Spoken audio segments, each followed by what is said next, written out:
Hey guys, today we will get an idea about Java API. It is the Java library.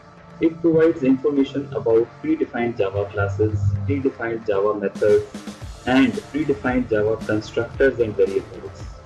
So let's move to Google, type in here Java API. Now the very first link that comes is about the Java API Standard Edition 7. Now you can see that this is divided into three sections. Top left section gives information about all the packages available in Java. Package is actually collection of various classes that are doing similar type of work. Now you can see that there is a whole bunch of all packages, and each package has got a collection of Java classes. Now we will see that in the bottom window on the left section, here you will see all the classes. Each class in itself has a collection of methods, variables and constructors. We'll get into detail in future about all these.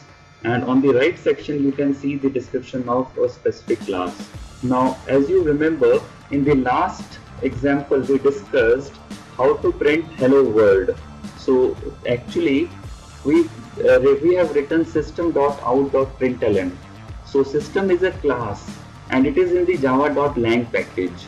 So I have clicked on java.lang. Now we will locate the system class. Here it is. Now when we click on system class, we will get in all the detail about the system class here. Now we have to look for two things here, out and println. Now what is out in system? It is a predefined field, but again it is of print writer type.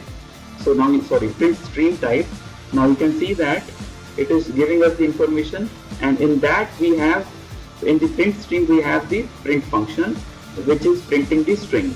Now you can see that it is printing the string, and this print function is of print string class. So this way we are able to print hello world. So it is all about a glimpse about Java API. Thank you very much.